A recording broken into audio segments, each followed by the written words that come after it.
Commander Ethan. I'm going to be... Captain Philip Tingarides is responding to a call of a woman assaulted by her boyfriend. The information is sketchy, but police locate the site, question the victim, and later apprehend the suspect. Just days ago, a young man was shot and killed after a confrontation with gang members nearby. The hole from a bullet strike can still be seen. Somebody came in here from that gang and just arbitrarily started shooting people. Candles mark a street-side memorial for one of two women recently murdered. It happened around the corner from a road grimly called Death Alley.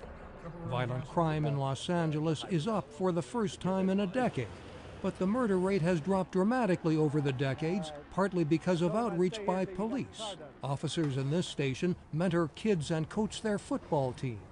It gave our officers who really only responded to, bad situations where we get called and they see the worst part of people at their worst moment, to see a different side of the community.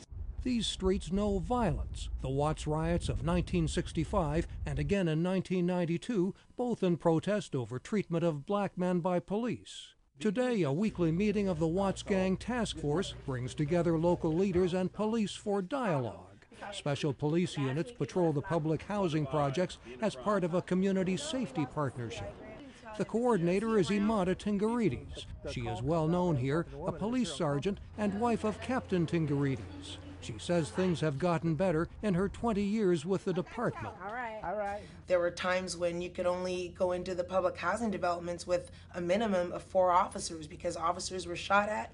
We were constantly going back and forth violently with the community. Residents have to help. People like Cynthia Mendenhall. A gang member in her youth, she lost 2 sons to the violence. If you don't have people like us in place and all over the United States, New York, Chicago, Detroit, wherever these police shootings, in front of the people, in between the police department, it will never work. In August, the shooting of a young black man by police angered people here, but most refused to turn to violence. Activists like Perry Crouch of the Watts Gang Task Force look to civil rights leader Martin Luther King for inspiration. That wasn't his dream. His dream was to snatch down the walls of racism and prejudice, and we all bond together as God's children. He says the dream has not been realized in South Los Angeles, but through dialogue, the goal is getting closer. Mike O'Sullivan, VOA News, Los Angeles.